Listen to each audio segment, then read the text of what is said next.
नमस्कार। 8 से 9 मई 2025 की मध्य रात्रि को पाकिस्तानी सेना ने सैन्य बुनियादी ढांचे को निशाना बनाने के इरादे से पूरी पश्चिमी सेना पर भारतीय वायु क्षेत्र का कई बार उल्लंघन किया। यही नहीं बल्कि पाकिस्तानी सेना ने नियंत्रण रेखा पर भारी कैलिबर वाले हथियारों से गोलीबारी भी की। अंतर्राष्ट्रीय सीमा और नियंत्रण रेखा पर लेह से लेकर सरक्रीक तक 36 स्थानों पर 300 से 400 लगभग ड्रोनों का इस्तेमाल घुसपैठ का प्रयास करने के लिए किया गया। भारतीय सशस्त्र बलों ने काइनेटिक व नॉन काइनेटिक साधनों का उपयोग करके इनमें से कई ड्रोन्स को मार गिराया। इतने बड़े पैमाने पर हवाई घुसपैठों का संभावित उद्देश्य वायु रक्षा प्रणालियों का परीक्षण करना और खुफिया जानकारी इकट्ठा करना था। ड्रोन के मलबे की फोरेंसिक जांच की जा रही है। प्रारंभिक रिपोर्ट्स से पता चलता है कि वे तुर्की के असीस गार्ड सॉन्गर ड्रोन्स हैं। इसके उपरांत रात में पाकिस्तान के एक सशस्त्र यूएवी ने भटिंडा सैन्य स्टेशन को निशाना बनाने की कोशिश भी की, जिसे पकड़ा गया और उसे निष्क्रिय कर दिया गया। पाकिस्तानी हमले के जवाब में पाकिस्तान में 4 हवाई रक्षा स्थलों पर सशस्त्र ड्रोन्स लॉन्च किए गए। इनमें से एक ड्रोन एडी रडार को नष्ट करने में सक्षम रहा। पाकिस्तान ने जम्मू कश्मीर के तंगधार, उरी, पुंछ, मेंढर, राजौरी, अखनूर और उधमपुर में भारी कैलिबर आर्टिलरी गन और सशस्त्र ड्रोन्स का उपयोग करके नियंत्रण रेखा के पार गोलीबारी भी की, जिसके परिणाम स्वरूप भारतीय सेना के कुछ जवान हताहत हुए और घायल हुए।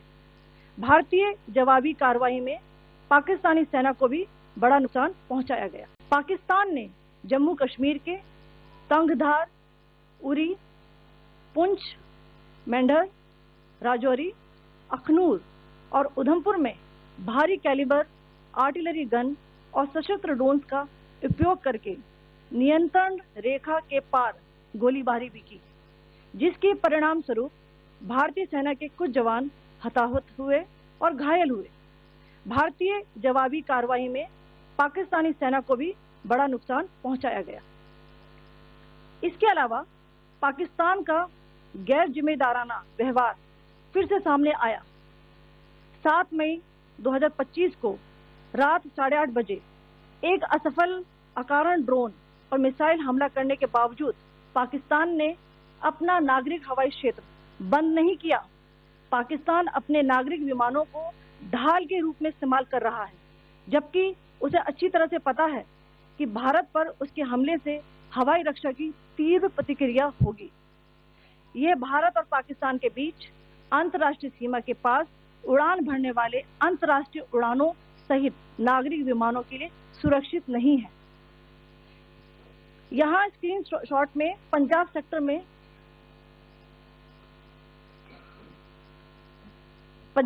में हाई एयर डिफेंस अलर्ट स्थिति के दौरान एप्लीकेशन फ्लाइट रडार 24 का डेटा दिखाया गया है।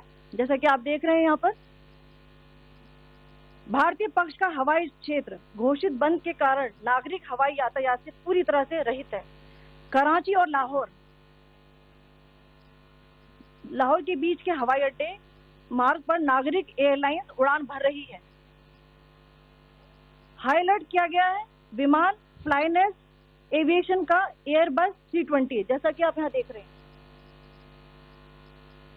जो कि शाम को 5:50 बजे दमम से शुरू हुआ और रात को 9:10 बजे लाहौर में उतरा। ये सारा डिटेल्स आप यहाँ देख रहे हैं। ये डिटेल्स यहाँ लिखा हुआ है। Can you see this?